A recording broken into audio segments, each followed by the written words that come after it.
Welcome in, D6 colleagues.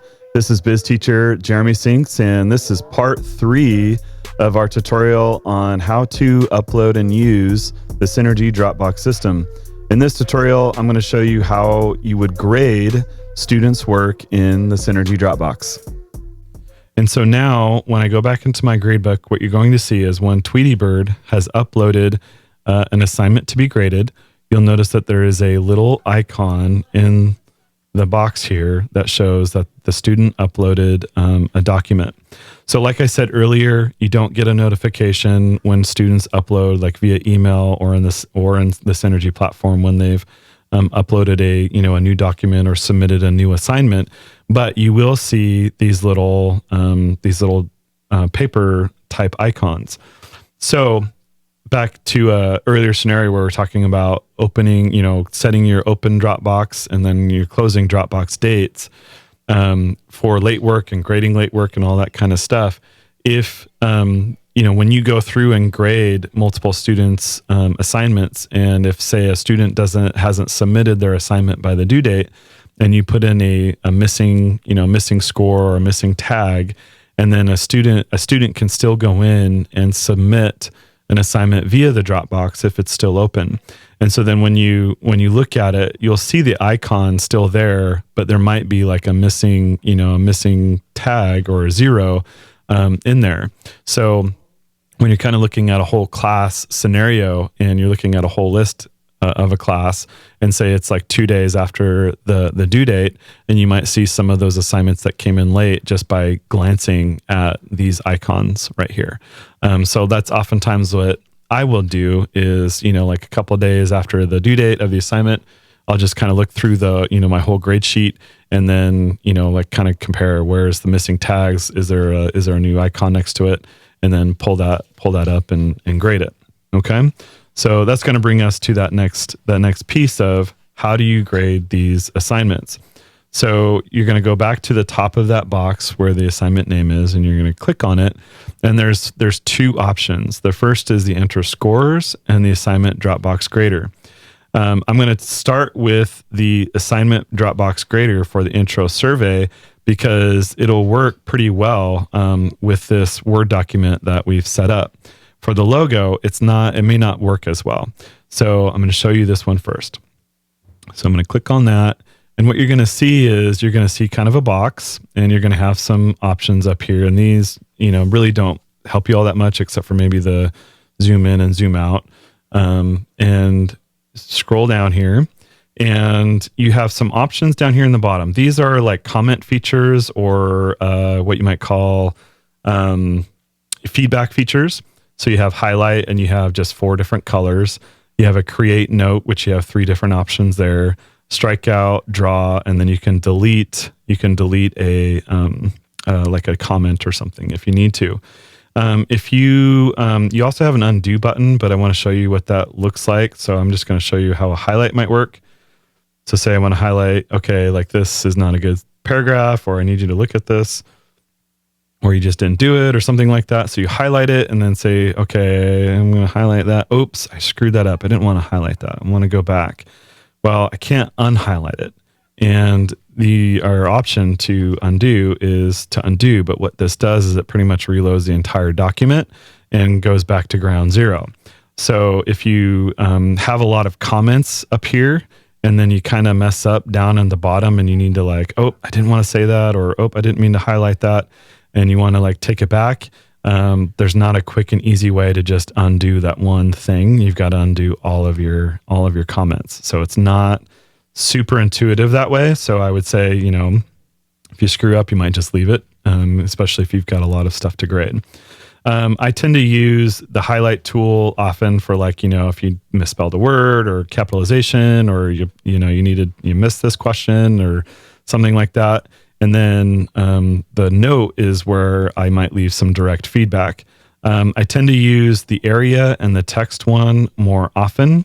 So text, the text one, you can highlight a body of text, and it will highlight that body of text and then create a note. And then you can move that note around as you see fit. And then you can delete that note if you want to also.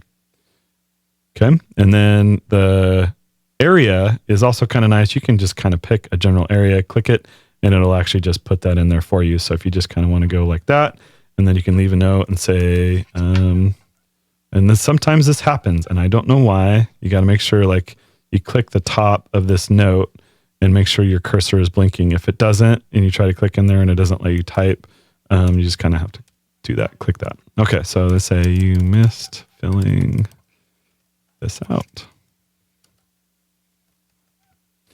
And then you still have the public comments up here in this bar, and then you can also put in points. So you missed that little piece, maybe 1 out of 8. And then you save and go to the next thing. If you don't save, then your comments go away, doesn't score it, anything like that. So if you save, it just stays there. It doesn't go on to the next piece. If you save and go to the next, it'll take you to the next student that submitted something in the Dropbox. After you've graded everything and put in scores and you hit the save and go to next, it'll just go to the next person, even if even if they've submitted it or not. So that's kind of a nice feature. Because I only have one student in here, I can't really show you this in real time, but when a student does submit something in the Synergy Dropbox and you grade it in this way and you do the pull down menu of your list of your students here, you will see an icon pop up next to their name. If you've scored it, you'll see the score, and the name will also be like somewhat grayed out. All the other names that you haven't scored will appear as darker. And if they haven't submitted the assignment via the Dropbox, an icon will not show up next to their name. So you can kind of skip around if you want to and go from one student to the next. You can also use these arrows right here as well to go from one student to the next as well to do it that way. Okay. So I'm going to pop back out into my gradebook real quick and show you the next assignment that I need to grade. So this is the design, the logo piece that we created earlier. And I'm just going to pop in and show you what that might look like for the assignment Dropbox grader. Because this is a PNG, it shouldn't have a problem loading. But if it's a PSD file or if it's something that, just is not a web safe file, this will spin and spin and spin and spin, and you'll have to shut down Synergy and relog in. And it's just kind of a pain. So when I do assignments like this, and I know it's a design assignment, I don't actually grade it this way, especially if the file size is pretty long or pretty big.